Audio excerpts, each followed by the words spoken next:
እሱ በሰው አይመሰልም። እኛን ደግሞ በአምሳያው አልፈጠረንም። ሰው አድርጎ ነው የፈጠረን። ለፈጣሪ ሰዎች ስም አያወጡለትም። ፈጣሪ ሰዎች አይገሉትም። ፈጣሪ በሞት ጥላ ስር አይደለም።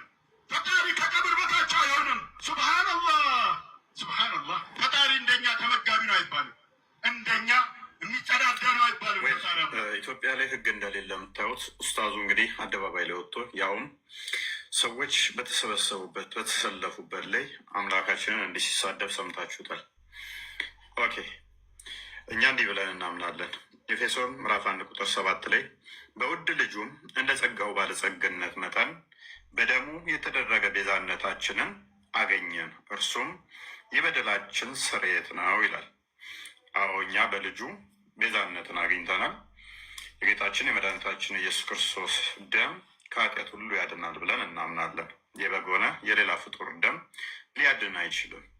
ነገር ግን ሙሐመድ የእሱ ደም እንደ መድኃኒት እንደሚቆጠርና ደሙን እንደሚጠጡ ከራሳቸው ስራሱ የአላህ መልክተኛ አለይሂ ሰላም ከአካላቸው በሚወጡ ነገሮች ተበሩክ ያደርጉ ነበር። ሰሃቦች ምሳሌ አክታ፣ ምራቅ የአላህ መልክተኛ አይተፉም። ልክ ሲተፉ ምራቅ ሲተፉ አክታቸውን ሲተፉ ሰሃቦች እንደ ኃይለኛ በረኛ ተወርውረው ይይዛሉ። መሬት ላይ ጠብ ብሎ አያውቅም። የሚገርመው ነገር አብደላህ ብን ዙበይር ይመስለኛል ዋግምት የተደረጉበት ወይም ደግሞ ኖርማል ደማቸውን አርቀህ ድፋው ብለውት አርቆ ወስዶት በእቃ አድርጎ መጨረሻ ላይ መጣ። ግጥም አድርጎ ጠጥቶት መጣ። ይህ ትክክለኛ ነገር ነው። ላይ ሰው የኔ ደም ከሱ ደም ጋር የተዋሃደበት የሆነ ሰው የጀሃነም እሳት አይልከውም አሉ ያና። ስለዚህ ከሳቸው በሚወጡ ነገሮች ተበሩክ አድርገዋል ሰሃቦች። ይሄ ሁላ ነገር በአጠቃላይ ምንድን ነው? ጃኢዝ የሆነ ነው። ሰሃቦች አድርገዋሉ። እንደገና የአላህ መልክተኛ የተቀመጡባቸው ቦታዎች ላይ የነኳቸው ቦታዎች ላይ በእነዚህ ነገሮች ሁላ ተበሩክ አድርገዋሉ። አብደላህ ብን ዑመር የሰገዱባት ቦታ ላይ ብቻ ነበር የሚሰግደው። መልካም እንደሰማችሁት ነው ኡስታዙ በኩራት ሲናገር ደም የሙሐመድን ይጠጡ እንደነበር ነው። ሙሐመድም ደሜ ከደማቸው የተቀየጠ ገሃነም አይገቡም እንዳለ ተናግሯል ኡስታዙ አይደለ? እኛ የጌታችን የመድኃኒታችን የኢየሱስ ክርስቶስ ደም በመስቀል ላይ ያፈሰሰው ከኃጢአት ሁሉ ያነጻል ብለን እናምናለን። እንደ ሙሐመድ የፍጡር ደም ስላልሆነ ማለት ነው።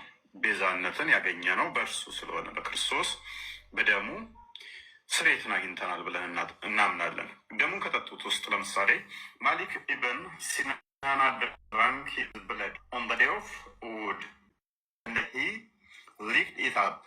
ደሙን የኡሁድ ዕለት ጠጥቶ ነበረ። እንደገና ደግሞ የሚደማውን የሙሐመድን አካል ይመጥ ነበር፣ ይጠባ ነበረ። ሙሐመድ በዚህ ምክንያት ምን አለ? The prophet allowed him to do that። ደሙን እንዲመጣው እንደ መዥገር ተጣብቆ ደሙን ሲመጣው ሙሐመድ ፈቀደለት። አስባችኋል? በቆማችሁበት ደማችሁ ሲፈስ ሰንበዲ መጥቶ ደማችሁ ሊክ ሲያደርግ ሲጠባው ሲመጣው ሲልሰው አስቡት እስቲ። ከዛ ደግሞ እናንተ ናላስ ጥባ ብላችሁ ስትፈቅዱለት ነቢዩ ይሄንን አድርጓል። ለምን አደረገ? ይኸው ማስረጃው። then he said the fire will not touch you። ምን አለ? ከዛ ደሙን ካጠጣ በኋላ ደሙን ካስላሰ በኋላ ደሙን ካጠባው በኋላ ገሃነም አይነካህም፣ እሳት አይነካህም አለው ማለት ነው። በተመሳሳይ አብደላ ኢብን ዙቤር ደግሞ እንደዚሁ ደም ካፕ ተደርጎ ሙሐመድ ድፋ ሲባል ወስዶ ለግቶታል ማለት ነው። ጠጥቶታል እንደተጠማ ሰው። ሙሐመድ ደሙን ብቻ አይደለም ያጠጣው፣ ህፃናትን ደግሞ ለሀጩን ይግት ነበረ።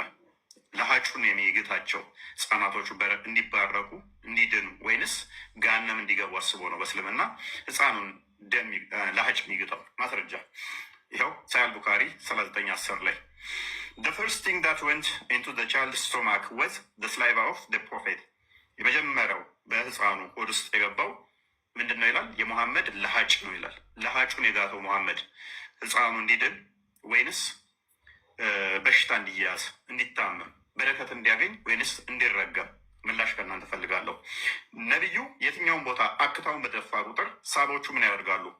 ማስረጃ ሳሂህ ቡኻሪ 27:31 27:32 whenever whenever Allah's messenger's path, the spittle would fall in the hands of one of the companion of the Prophet, who would rub it on his face and skin. ነቢዩ በየትኛውም ቦታ ላይ ለሀጩን አክታውን አህቱ ባለ በቁጥር እንደ በረኛ ተወርረው ዘበኛው እንትኑም እንዳለው ኡስታዙ እንዳለው ለሀጩን ይይዙና ፊታቸውን ይቀባሉ፣ ቆዳቸውን ያሻሹበታል። በመሐመድ አክታ በመሐመድ ቋክታ ሲል ያንን ለሀጭ ሄደው አምጥተው ይቀቡታል፣ ይታጠቡበታል፣ እንደገና ደግሞ ይጠጡታል። የመሐመድን ለሀጭ የሚቀቡትና የሚታጠቡበት እንዲድኑ እንዲባረኩበት ወይንስ መርገም እንዲመጣባቸው? መልሱን ለእናንተ ይቆይ። ምን ለሀጩ ብቻ? ለሀጩ መጠጣት፣ መጋት፣ መቀባት፣ ደሙን መጠጣት፣ መላስ ብቻ ሳይሆን ላቡን ምን ያደርጋሉ? ሱናን ናሳይ 53:71 ላይ ይኸው የነቢዩ ሚስቶች ደግሞ ለሀጩን አይሚን እንትኑን ይሄ የሚፈሰው ላቡን ምን ያደርጋሉ? በሽቶ ጋር አስቀምጠው ይቀቡት ነበረ። የሚቀቡት የነቢዩ ሽቶ ብለው ላቡን የሚቀቡት እንዲባረኩበት ወይንስ መርገም እንዲመጣባቸው፣ በሽታ እንዲይዛቸው ወይንስ ፈውስ እንዲያገኙበት? ምን ይሄ ብቻ? እችን ደግሞ መረጃ አልጨምርላችሁ። Something similar is related about when a woman drank some of his urine. የነቢዩን ሽንት ኢትዮጵያውያን አይደላችሁ ሙስሊሞች እዚህ ያላችሁ ታዳምጡ። የነቢዩን ሽንት የጠጣች ኢትዮጵያ የታለች? ምን አላት ነቢዩ? He told her, you will never complain of stomachache.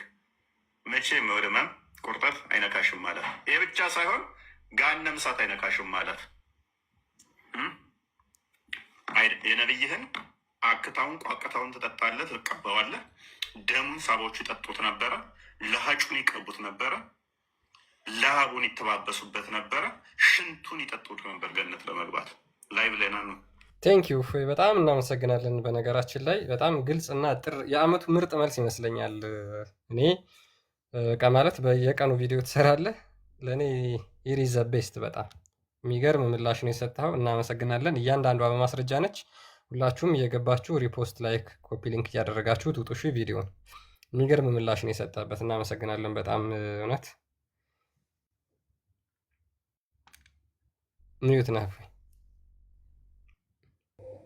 ያ ሪፖስት አድርጉትና ሰዎች ይማሩበት። አክቹዋሊ ተመጣጣኝ ምላሽ ነው ብዬ አስባለሁ። እኔ መመለስ እንዳለብን እናውቃለን።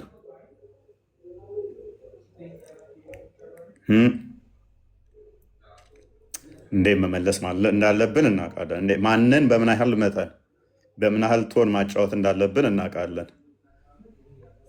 እዚህ ቲክቶክ ላይ ልክ ሲመቱ ያደረጉት እንደዚህ ባለጌ ኡስታዞች እታች መሬት ወርደው ህዝቡን እንደዚህ የማጭበርበርና ህዝቡ ላይ አፍ መክፈት ነው።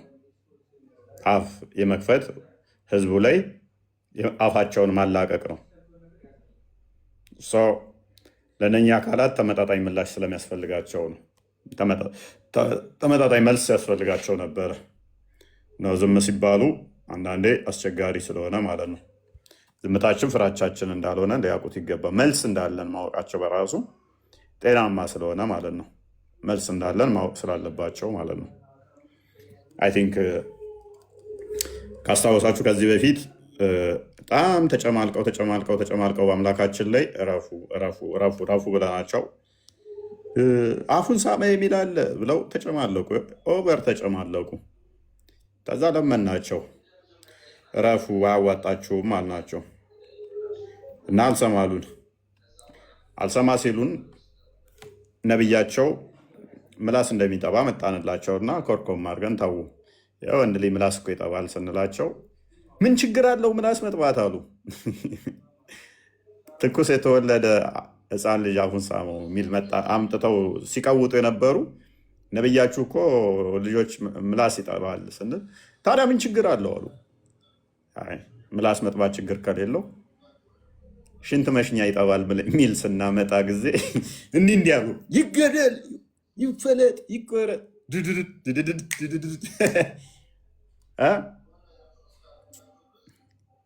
መረጃ ስናመጣ እንደዛማ ከሆነ አሪፍ እናድርገዋ።